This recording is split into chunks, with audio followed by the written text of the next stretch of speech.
Olá, pessoal. Estou aqui com o Dr. Jamilton. Dr. Jamilton é candidato a prefeito de Sete Lagoas.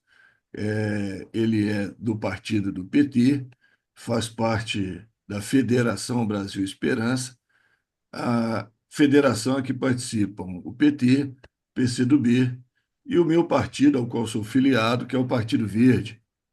E doutor Jamilton é o candidato, então, a prefeito, número 13, e vice-prefeita a tia Nair, né, que com muito orgulho aí também vai poder ajudá-lo nessa tarefa. Doutor Jamilton é engenheiro agrônomo, formado em Viçosa, ah, tem mestrado, doutorado e pós-doutorado nos Estados Unidos e trabalhou na Embrapa durante um bom tempo aí da sua vida, já se aposentou, mas continua aí ligadíssimo e atualizadíssimo nas questões que envolvem o funcionamento da nossa cidade. Como vocês todos sabem, minha área principal de atuação, né, é a educação, mas hoje aqui eu não estou como professor, como educador. Eu estou aqui hoje como um grande defensor do meio ambiente da nossa cidade. E eu gostaria de conversar, então, com o doutor Jamilton a respeito de algumas questões do meio ambiente de Sete Lagoas. Quais são as propostas, quais são as ideias, qual que é o entendimento dele a respeito dessas questões, apesar de eu saber muito bem, né, de já ter visto ele aí nos debates e tudo, do conhecimento que ele tem também das outras áreas, né, que movimentam a cidade. Tá? Um abração, doutor Jamilton. Bom dia para o senhor. Bom dia, professor Ramon. Nossa referência em assuntos ligados ao meio ambiente de Sete Lagoas. E eu tenho um prazer enorme de dizer aqui, né, que quando eu disse que iria conversar com o professor Ramon, aí então minha filha, hoje já com 48 anos, psicóloga, ela falou: Papai, lembre de dizer para o professor Ramon que ele foi o professor, meu professor e de todos os meus irmãos lá no Colégio Dom Silvério. Isso há bastante tempo atrás, e para dizer que a importância do professor na formação do indivíduo, do cidadão. Então, professor Ramon, tem o meu respeito, a sua referência na cidade, né, como pessoa respeitadíssima, competente e que todos nós admiramos muito. Mas eu tenho um defeito, professor, é de gostar de conversar. Mas aqui vamos ver se a gente conversa pouco dessa vez, né, para discutir os temas que nós elencamos aqui, né, para a nossa conversa, né? Mas eu queria dizer aqui, assim, meio que rapidamente, para quem vai nos assistir nessa conversa, né, que no meu curso de agronomia, a gente estuda muito a parte de formação do solo, origem do solo, questões geológicas, as questões de impermeabilização de solo com água, saturação do solo, e coisas assim que tem muito a ver com as questões ambientais. Então, agronomia é um curso origem da engenharia ambiental também, né? E ainda eu gostaria de comentar aqui é que, faltando uns 10 anos para me aposentar como pesquisador da Embrapa, eu me matriculei na Faculdade de Direito da FEM, fiz o curso de Direito, montei um escritório para trabalhar com direito ambiental, né? Então, eu tenho essa conexão ainda com a parte legal, legislação relativa ao direito ambiental. Mas então, vamos ver se a gente consegue agilizar aqui, né? E eu deixo ao professor Ramon a liberdade de estar me monitorando, né? Para a gente poder cumprir uma lista, né? Que a gente elaborou aqui, olha, uma lista de 13 itens importantíssimos para o meio ambiente em Sete Lagoas, Isso. né? E vamos ver até onde a gente pode ir nessa lista. Só fazer dois pequenos comentários aqui, né? O Dr. Jamilton, ele é graduado pela Universidade Federal de Viçosa, né? E eu digo sempre aos meus alunos, eu sou formado na UFMG, né? Minha graduação, meu mestrado é na UFMG. Mas eu digo sempre aos meus alunos, da grandeza que é a formação de Viçosa no campo da agronomia, né? No campo da engenharia florestal, no campo da recuperação de áreas degradadas, que é realmente uma referência nacional e internacional, a Universidade Federal de Viçosa. Então, não posso deixar de prestar essa homenagem aí a quem se formou, né, na Universidade Federal de Viçosa. E outra coisa, né? Eu sou professor, né? Como todo mundo sabe. Só um pequeno adendo. Em sala de aula, eu sou professor e não sou doutrinador, né? Como o pessoal muitas vezes acha que o professor é um doutrinador, certo? Eu falo que eu tenho que falar do meio ambiente para a formação dos meus alunos, para o debate na sala de aula sobre os problemas ambientais e o entendimento deles, né? Em sala de aula jamais, né, toco no assunto de política partidária. Inclusive, deve ter surpresa para muitos, né? Imagino que para todos, né? Descobri que eu sou filiado a um partido político, né? Que é o PV, né? Que eu coaduno muito com as propostas do partido, né? Tem uma boa aceitação, né, do ponto de entendimento das propostas, né? Então, olha só, vamos começar a nossa conversa, né? Só uma questão rapidinha aqui para esclarecimento. Eu tenho gostado mais, professor, de falar assim, Partido dos Trabalhadores, Sim, para as siglas não se confundirem. Partido Verde, PV, Partido Verde, o defensor do meio ambiente e da ecologia. Então, eu queria reforçar isso, né? Que você, filiado ao Partido Verde, eu filiado ao Partido dos Trabalhadores. E nós nos completamos em nossas ideologias. perfeitamente, perfeitamente. Com respeito devido também a todos os outros partidos, né? E especialmente quem abraça os demais partidos, não por conveniência, mas por ter uma crença, né, nas propostas daquele partido, né? Todo respeito, né, a todos os demais aí, né? Mas no momento nós estamos falando aí dos nossos deveres, né, em relação à comunidade. Queria começar falando exatamente sobre a questão da impermeabilização do solo urbano, né? Que o senhor acha, então, a respeito dessa questão a nível de Sete Lagoas? Como que está aí a nossa cidade? Se dá para a gente melhorar a questão da permeabilidade? Nós já tivemos até recuo na lei em relação ao solo, ocupação do solo, diminuindo a área permeável dos lotes, né? Em 2012, a gente teve um recuo terrível nesse aspecto. Justamente uma cidade que depende tanto das nossas lagoas, das nossas nascentes, e são inúmeras, né? Então, eu queria a opinião do senhor sobre esse tema. Então, a questão da impermeabilização do solo.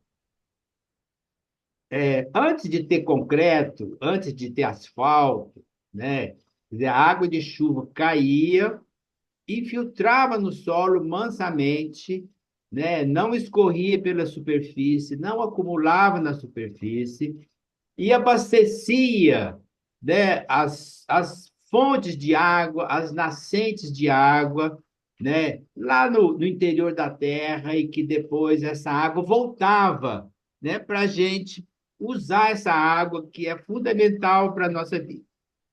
Agora, o ser humano é muito imediatista, em busca do conforto e tal, desenvolveu o concreto, o cimento.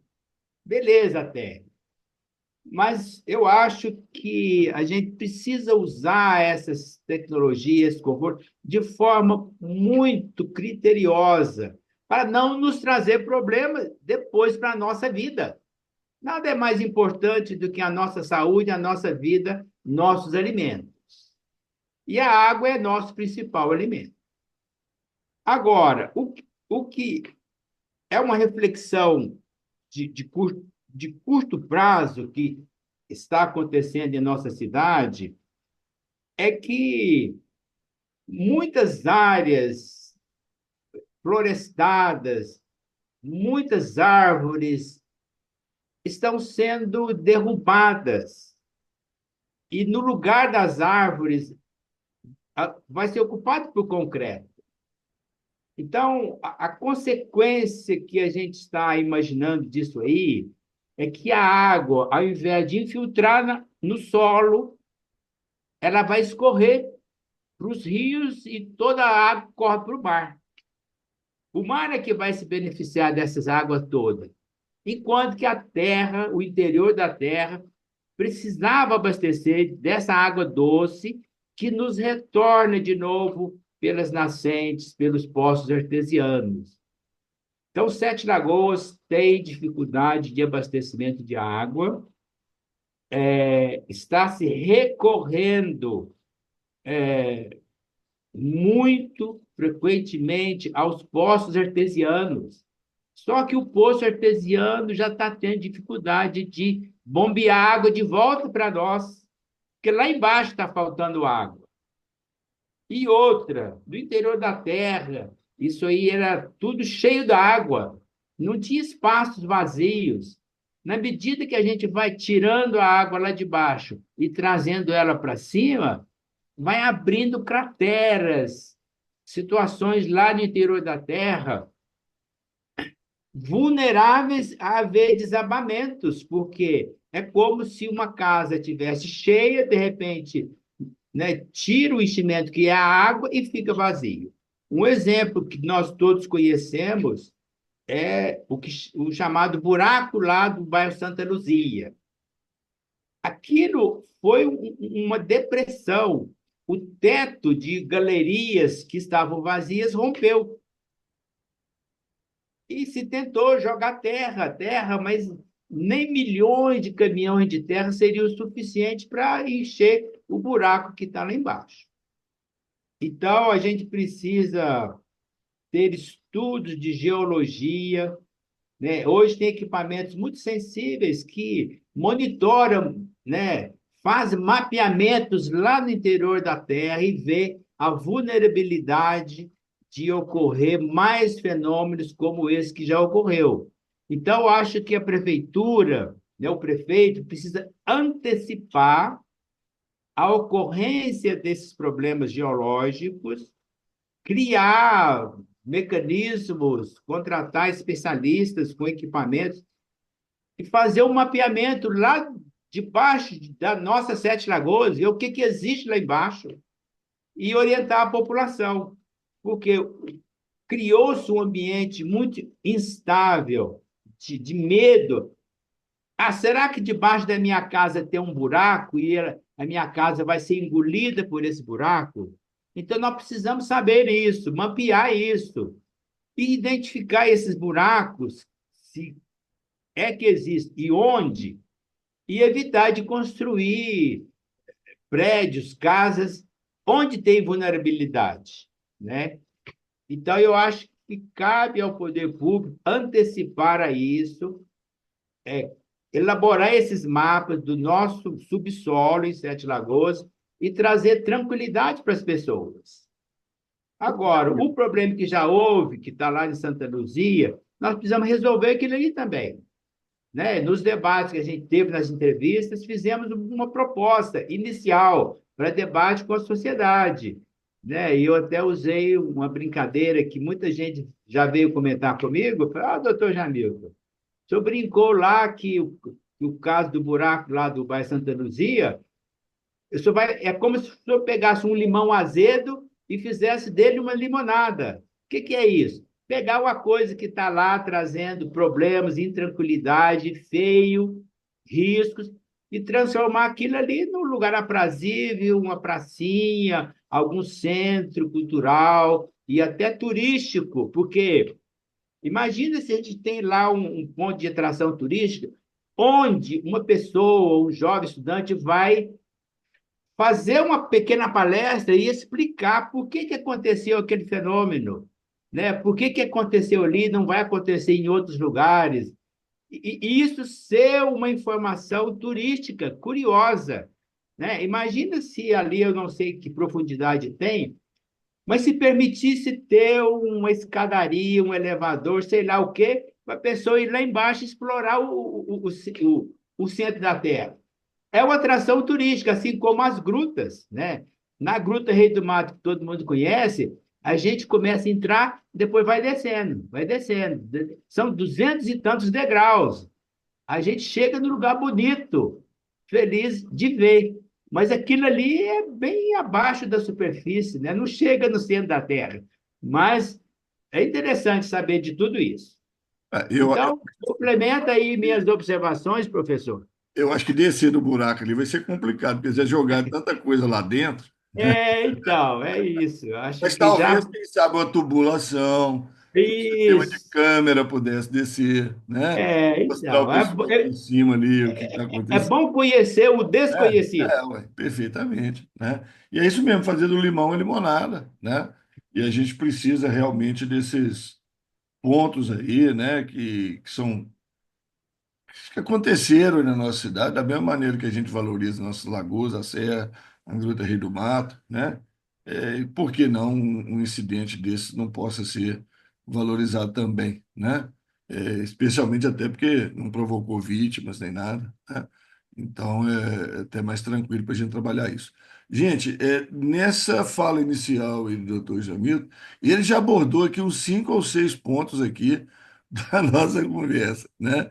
E aí eu queria ver com ele aqui, né, se dentro dessa ideia de, de prevenção, né, prevenção geológica, né, e outros níveis de prevenção, né, de enchentes e tudo mais, se ele acha aí que é um papel de melhorar no nosso município a atuação da Defesa Civil. Então, eu até, professor, tive a impressão que Sete Lagoas não tinha defesa civil. E eu iria propor que fosse criada uma defesa civil. Mas o professor, não, já tem. Eu acho que quando ele já diz já tem, mas não faz nada. Tanto é que eu não sabia que existisse. Então, olha, o próximo prefeito de Sete Lagoas precisa, sim, organizar essa defesa civil, criar um orçamento, dar treinamento para as pessoas, porque a minha previsão, professor Ramon, é que, como consequência do que houve, o desmatamento de grandes áreas aqui na cabeceira da nascente do Córrego do Diogo, a água que vai chover ali, porque todo ano chove, e chove, às vezes, grande quantidade de água em pouco tempo. E essa questão de muita água em pouco tempo, que não dá tempo suficiente para ser absorvida pelo solo, e ainda mais com a impermeabilização, com as avenidas largas, bonitas, né? Asfaltos, com as casas, né? E com os quintais e tudo mais, acabou a área de infiltração de água no solo. As árvores, né? A quantidade de água que é retida nas folhas, enquanto cai, né? E a água cai na folha, escorre pelo tronco e vai infiltrando ali na base da árvore. Isso tudo acabou, né? Isso sem falar, né, no crime ambiental, por exemplo, que se cortou árvores raras, centenárias que existiam ali. Agora, eu estou preocupado, já que houve problema, nós temos que antecipar e buscar soluções, né? E aí a Defesa Civil precisa estar preparada, porque a chuva forte arma, o céu escurece, mas a gente não sabe a quantidade de água que vai cair. Então, em caindo muita água em pouco espaço de tempo, o leito do Córrego do Diogo não vai comportar, como já não comportou em outras oportunidades. A gente sabe de veículos que foram carregados pela enchente ao longo da Avenida Renato Azeredo, e tem um problema ali que construiu um cano, um tubo, em frente à rodoviária, com uma laje em cima.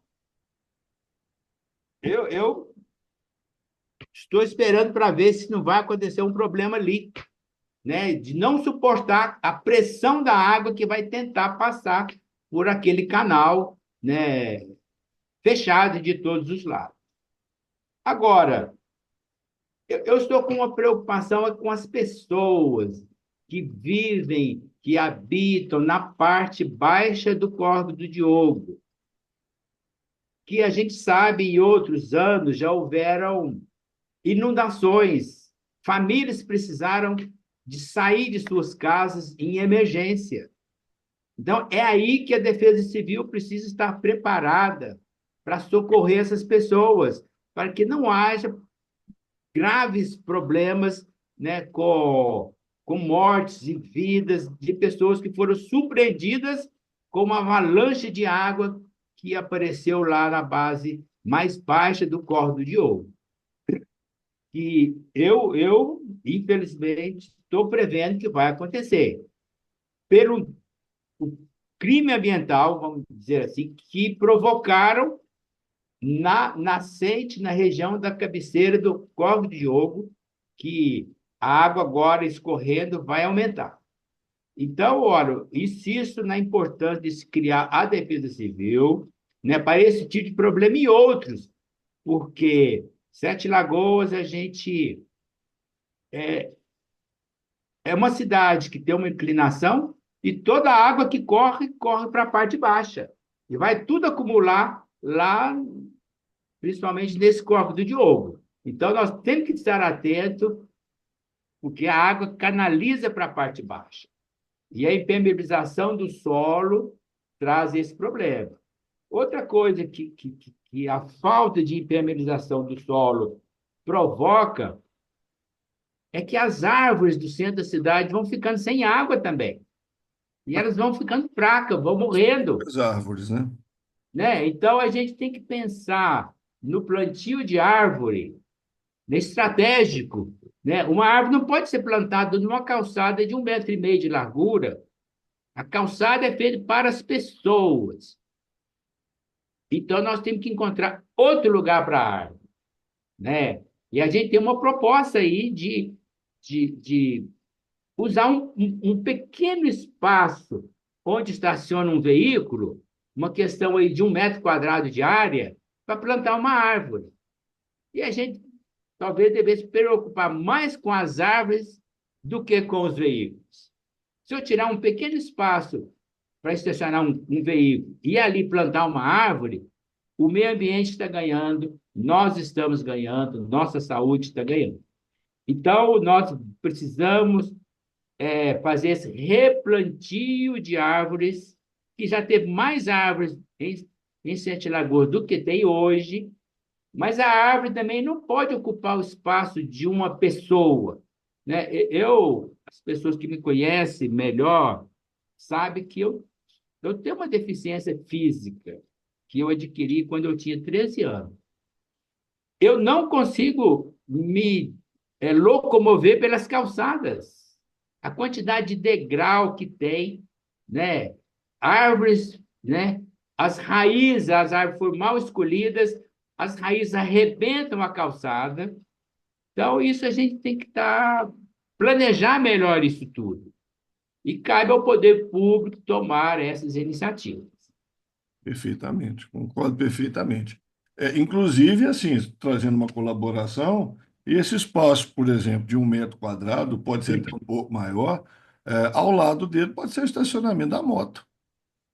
Então, Então, você isso, acaba não tirando vaga, né? Porque a moto também precisa de estacionar. Isso, mas Verdade? ocupa menos espaço. Ela ocupa menos espaço, você pode fazer muito bem, né? E isso aí tem as outras opções também, né? Isso. Ah, os jardins de água, né? Que absorvem a água, né? Tem uma série de opções aí que a gente pode trazer. Mas, assim, me preocupa muito, eu sou filiado à Sociedade Brasileira de Arborização Urbana, tenho cursos na área de arborização urbana, pouca gente também sabe disso, né? E me preocupa muito essa situação aí da arborização na cidade. A gente já fez aí pesquisas aí mostrando que em alguns bairros aí da cidade, quando a gente pesquisou, uma árvore a cada 100 metros de calçada, né? E olha que estão usando a definição de árvore, né? Que é de 1,80 m para cima. Então, na verdade, às vezes nem é uma árvore direito, né? Então, uma situação assim bastante complicada no nosso município em relação a isso. Agora, também passa pela escolha, né? Da árvore adequada. Eu acho que isso é importantíssimo, né? Que a pessoa saiba, seja orientada, né? A escolher uma árvore aí adequada. Vamos pular de um assunto aqui para o outro.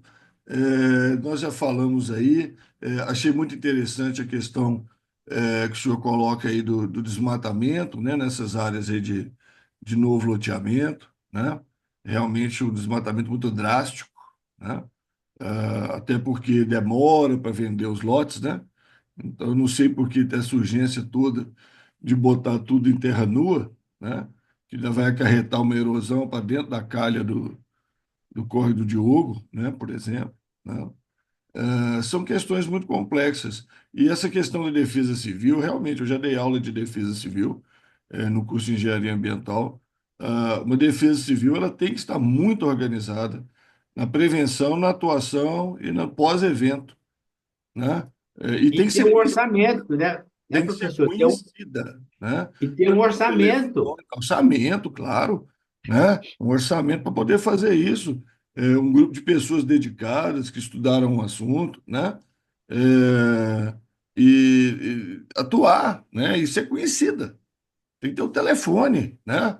Um cento e tanto lá, diz que Defesa Civil, né? Para as emergências, né? Não é só bombeiro, não é só SAMU, né? A Defesa Civil tem um papel importantíssimo aí nas cidades e com as questões climáticas, né? Os extremos climáticos que nós estamos passando, cada vez mais a Defesa Civil vai tendo um papel de destaque e precisa ter esse papel em Sete Lagoas, né? Queria que o senhor falasse um pouquinho de mudança climática. O que a gente pode fazer em Sete Lagoas em relação a isso? Então, mudança climática, isso é uma coisa planetária, né? Não é só o clima de Sete Lagoas que está mudando. E também não será, né, por maior que possamos imaginar, o replantio de árvores que vai mudar o clima.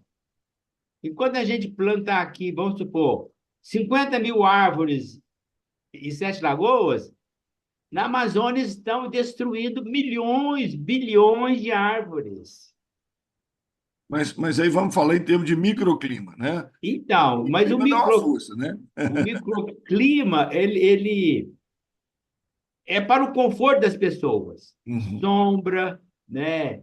E Umidade. potencial de diminuir essas enchentes, que as árvores podem nos ajudar, né? Então, nas nossas discussões e debates, eu lancei uma ideia aqui de, para completar a quantidade de árvores que a gente deve voltar a plantar na cidade, nós precisamos criar mais áreas verdes no entorno, para compensar essas árvores que foram derrubadas no, no, nesse novo loteamento. Como fazer isso? Vamos discutir, procurar os proprietários de terras e no entorno, estudar isso aí, onde que nós podemos replantar, plantar florestas, né? E hoje tem, por exemplo, essa questão do crédito de carbono, que é uma coisa importantíssima que ajuda nas despesas de formar uma nova floresta, né? A floresta vai render dinheiro, além de render ar puro. Então, essa é uma discussão para buscar com os proprietários de terra no entorno, respeitar onde é cerrado, que a gente quer preservar, e onde podemos fazer reflorestamento. E o reflorestamento é fonte de riqueza, né? Fonte de saúde, fonte de ar puro. Então, é uma questão para a gente voltar a pensar nisso, né? É, final do ano passado, se eu não me engano, ali por volta de outubro, né, a Prefeitura Municipal anunciou que aquela área onde eram as antigas oficinas da Central do Brasil, da rede ferroviária, iam ser transformadas num parque. Quando eu fiquei sabendo, eu fiz contato, né, com algumas pessoas da prefeitura, coloquei nas minhas redes sociais, né, que eu tendo essa formação minha em paisagismo urbano, eu queria projetar para aquela área um parque botânico, um parque botânico. E algumas pessoas devem se lembrar, coloquei nas minhas redes sociais, marquei a Prefeitura Municipal, marquei a Secretaria de Meio Ambiente, marquei a Câmara dos Vereadores, tudo, né? Câmara Municipal, e não tive nenhuma resposta. Eu ofereci gratuitamente, como sempre ofereço, né? Tudo que eu faço nessa área é gratuito. Tudo que eu ofereço para a prefeitura é gratuito. E eu sempre ofereço, independente de quem seja o prefeito, né? Sempre ofereço. Espero poder oferecer mais ainda no próximo mandato, né? Contando que, se eleito, o doutor Jamilton vai nos escutar bastante. Mas nem resposta tive, certo? A área está lá, abandonada, certo? Um terreiro lá a céu aberto, do lado da estação de transbordo, e eu imagino ali um parque botânico ali, seria uma coisa maravilhosa, né? Para o município, uma área verde bacana, espécies interessantes, indicando ali o nome da espécie, trazendo algum grau de aprendizado para a população a respeito disso, mas infelizmente, né? Tem hora que a voz nossa ecoa no vazio, né?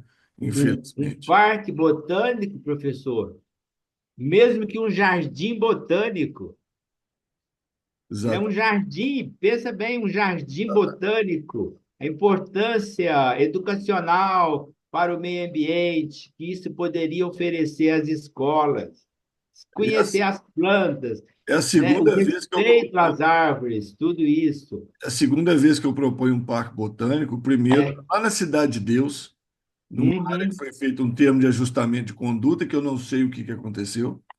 Foi feito um termo de ajustamento de conduta. E eu propus lá um jardim dos biomas, onde a gente teria áreas com plantas representativas dos diversos biomas brasileiros, né? Como se fosse um grande mapa Não, do Brasil, com árvores isso representativas. por si só seria uma atração turística, Perfeitamente. né? É o que eu penso muito nisso. E tem uma questão aqui de conceito, professor, que nós precisamos introduzir esse conceito de uma forma mais efetiva na sociedade brasileira. Tudo aquilo que a gente gasta em termos de dinheiro com meio ambiente não é gasto, é investimento em qualidade de vida. Quer coisa mais importante do que a vida, né? Então, gente, gastar com meio ambiente, gastar com as pessoas, né? O nosso lema de campanha é cuidar bem da nossa gente. O nosso propósito é esse, cuidar das pessoas, trazer bem-estar, lazer, saúde, educação, né? E isso não é gasto.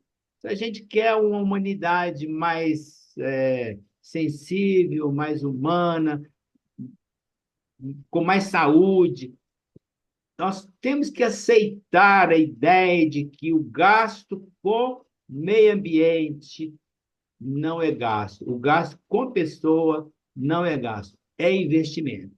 O É, nosso planeta não pode acabar. Há previsões aí de cientistas dizendo que a temperatura do planeta está subindo numa velocidade muito rápida. E o seguinte, eu assisti uma fala de um professor aí do Instituto Nacional de Pesquisas Espaciais e Ecológicas, no qual ele avalia as consequências de aumentar meio grau na temperatura média. E isso já está experimentando essa subida de 1 grau, né? Que nos últimos 50, 100 anos, a temperatura média da Terra subiu mais do que 1 grau. Se subir mais meio nos próximos 100 anos, já vai 1,5 graus. O limite para subsistência de animais na Terra é até o aumento máximo de 2,5 graus de média da temperatura. Acima disso, os animais não vão aguentar. Não, eles não vão evoluir biologicamente na mesma velocidade das mudanças do clima.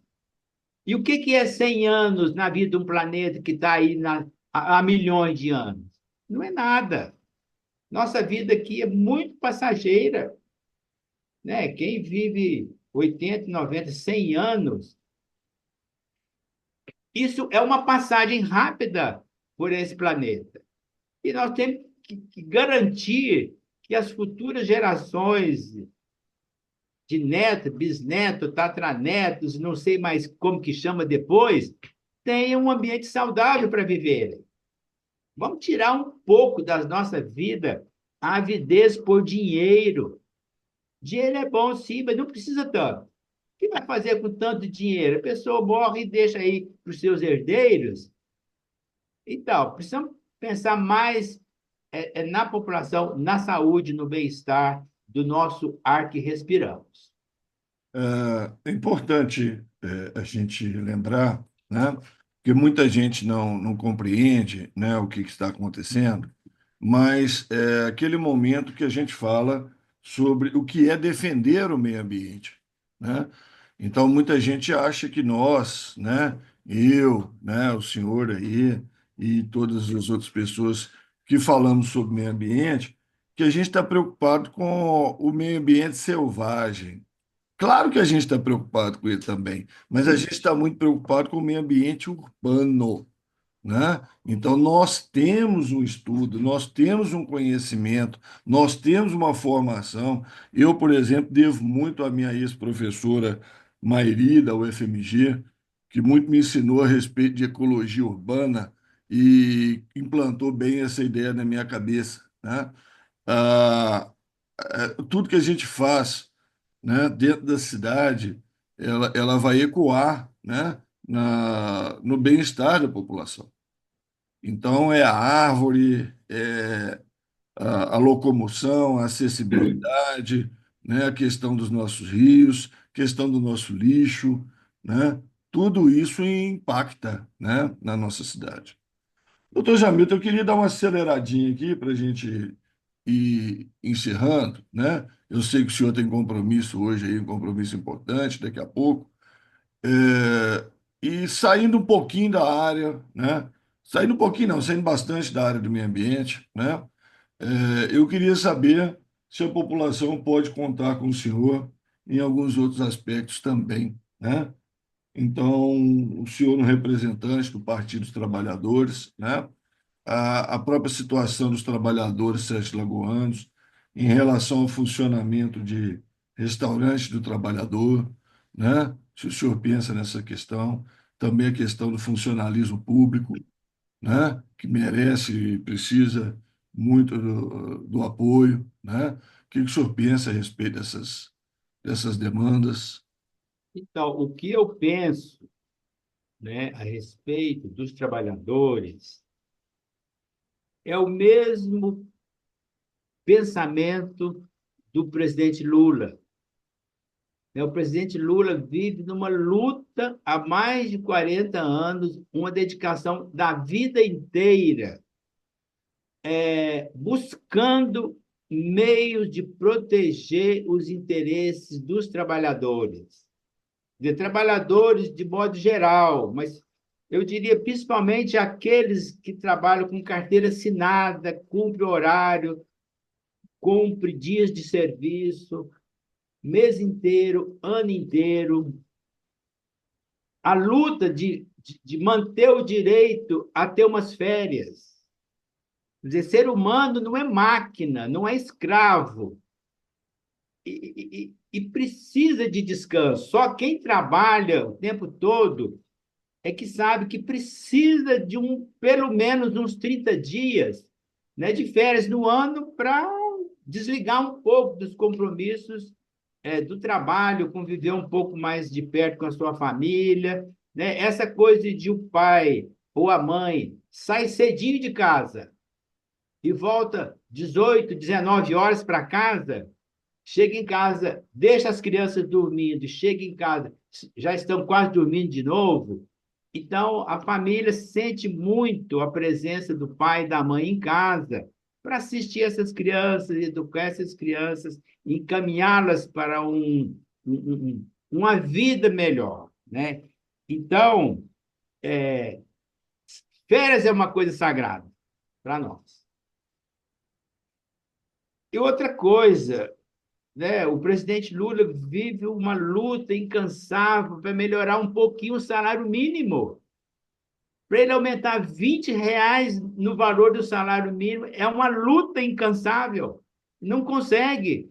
Né? Os políticos de outras ideologias, ideologia da direita, não deixam ele aumentar esse salário mínimo para mais de 20, mais de R$ 50 por mês. É uma luta. Ah, não, não pode aumentar o salário mínimo porque vai quebrar o país, vai gerar inflação, vai trazer esse e esse ponto negativo. Então, é o seguinte, eu estou filiado ao Partido dos Trabalhadores há 20 anos e agora me apresentei como candidato a prefeito, na expectativa de que a população entenda os objetivos fundamentais do Partido dos Trabalhadores, nos deem o seu voto no dia, né, 6 de outubro, é o número 13, a gente vota pelo número. Além dessa questão direta relativa aos trabalhadores, Sete Lagoas, infelizmente, a gente sabe, né? Aqui está no mapa mundial da fome. A FAO, que é o organismo da ONU que elabora esse mapa da fome, detectou que Sete Lagoas, cidade rica de povo pobre, tem pelo menos 60, 70 mil pessoas nesse mapa da fome. O que é isso? Não tem dinheiro para comprar um café da manhã todo dia, um almoço todo dia, um jantar todo dia. Então, uma luta, né, do Partido dos Trabalhadores é nas obras sociais, melhorar a vida de baixo para cima, trazer bem-estar para a maioria da população brasileira, para a maioria da população de Sete Lagoas. Ter um grupo, né, de pessoas, de sete lagoanos, bem de vida, o que é importante. Essas pessoas se cuidam, têm seus planos de saúde, têm seus salários mais elevados, têm suas empresas. Esse público não depende do poder público para viver bem. Por outro lado, tem inúmeras pessoas que precisam da prefeitura. Então, o nosso propósito é esse, ajudar quem mais precisa. Né? Antes de mim, todos os prefeitos anteriores, né, são de tendência ideológica da direita. E agora nós somos 4 candidatos. Só eu que tenho essa tendência ideológica da esquerda de ajudar as pessoas. Os outros falam muito em grandes empresas, trazer mais empresas, mais isso, mais aquilo. É importante, sim, mas eles esquecem da maioria da população de Sete Lagoas, que depende da escola pública para educar seus filhos, depende da saúde pública para tratar seus problemas de saúde, né? Depende do transporte público. E olha, o professor Ramon, que nós, né, a minha campanha, a minha candidatura está lançando o maior desafio desafio dessa campanha, que é criar o sistema de tarifa zero para o transporte coletivo público. O que é isso? O usuário do transporte coletivo não vai pagar passagem. Quem vai pagar é um consórcio que envolve o município, o Estado e a União.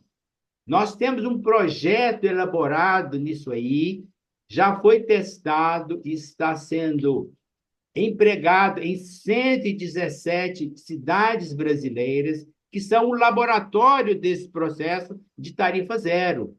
Tem cidades com 350 mil habitantes, onde está funcionando, de 300, 250, 100, 20, enfim. Está pronto para ser colocado em prática. Agora, tem um passo a passo para ser vencido aí. Né? Esse passo a passo passa por buscar as fontes de recurso, né? Criar esse consórcio, que é um fundo municipal do transporte, envolver os diversos setores da sociedade. Já existem os vales transportes, né? Que as empresas pagam para os seus funcionários.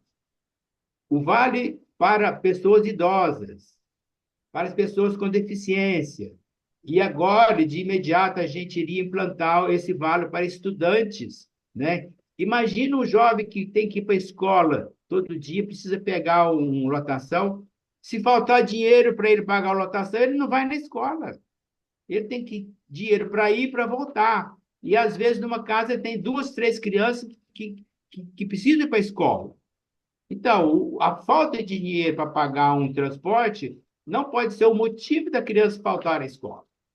Enfim, a gente tem muitas propostas, o nosso plano de governo é completo, né? Tem políticas públicas para as mulheres, né? As mulheres são um grupo, né, de mais de 50% da sociedade, e principalmente as mulheres mais carentes necessitam, né, de uma assistência para a saúde dela própria, saúde dos seus filhos.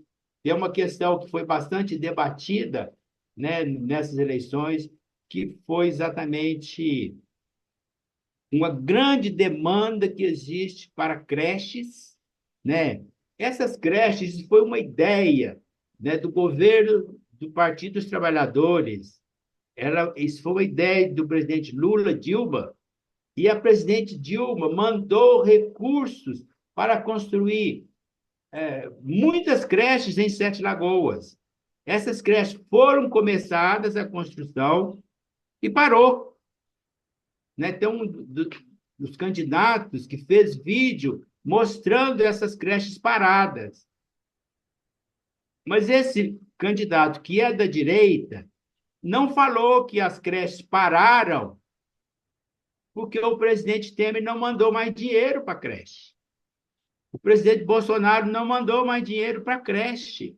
Então, faz 7 anos ou mais que essas creches estão paradas por falta de dinheiro, que os candidatos da direita não têm essa sensibilidade, não só para não construir creche, porque as creches são parte da ideologia, né, do Partido dos Trabalhadores, que é ajudar as pessoas que mais precisam, e por isso essas creches estão paradas. As creches, elas são um segmento da escola pública. E os partidos da direita querem privatizar a escola pública? Como é que pensa uma coisa dessa? Mas, enfim, professor Ramon, é um desafio que eu resolvi encarar, trazer esse debate para a sociedade de Sete Lagoas e dizer, olha, é uma chance que o eleitor tem, é uma chance que a população tem de experimentar pela primeira vez um prefeito cuja ideologia é cuidar das pessoas em primeiro lugar. Melhorar a vida, melhorar o bem-estar, né? A saúde, a educação, o lazer das pessoas, que todo mundo tem direito. Então, esse é o meu recado, né? E espero que as pessoas compreendam o meu recado e nos apoiem no dia 6 de outubro, dando voto lá para o 13. Ok. Muito obrigado, doutor Jamilton. Muito obrigado aí pelo papo, tá? Desejo sucesso aí, né? Aí no pleito, tá certo? Que tudo corra bem, da melhor maneira possível, né? E seria realmente, né, uma mudança de paradigmas, né, na nossa cidade. Seria uma mudança assim importante, né, na vida do nosso município, essa visão, né, para tantas situações que têm sido invisibilizadas, né? Tantas situações que são deixadas à margem aí do funcionamento da cidade, né? Um grande abraço para o senhor, tá? Sei que o senhor tem um compromisso aí agora. Sucesso aí nesse compromisso. O senhor tem mais alguma coisa? Então, eu quero É, dizer qual é esse compromisso. sim, Muito importante. muito importante. Eu sei qual que é. É o compromisso com Dom Francisco, bispo diocesano de Sete Lagoas. Ele manifestou interesse de conhecer o candidato do Partido dos Trabalhadores, cuja proposta é também ajudar as pessoas mais humildes. Então, nós vamos ter um encontro agora, daqui a pouco, às 11 horas, com o bispo, né, da Diocese de Sete Lagoas. Vamos levar para ele, né, esse nosso propósito, que é também dele, né, de cuidar das pessoas, né, do bem-estar, da saúde e do bem-estar espiritual também das pessoas, né? Perfeito, Sermos menos avarentos e mais humanos com as pessoas que mais precisam da gente. perfeitamente. Isso aí. Grande abraço para o senhor, então, tá? Muito sucesso. Pessoal, Grande abraço, tchau, um abraço a todos os sete lagoanos. Eu muito, moro em Sete Lagoas há 50 anos. Eu fui questionado, então, mas você não nasceu aqui? Você não deve ser prefeito lá na cidade que você nasceu? Falei, olha, eu não escolho o lugar para nascer, mas eu posso escolher o lugar para viver. E eu escolhi Sete Lagoas há 50 anos atrás. E estou aqui, nunca saí daqui e não vou sair daqui. isso aí, muito bom. Um abração, então, para o senhor. Pessoal, conversei, então, aí com o doutor Jamilton, candidato a prefeito pelo Partido dos Trabalhadores, número 13, né? Um bom dia para vocês, uma boa eleição, participem da eleição, né? É um momento democrático que muito nos custou, né, para conseguir e que nós não podemos deixar que essa festa da democracia escape por entre nossas mãos, por entre nossos dedos, tá? Então, um abração para todos, uma ótima eleição para todos.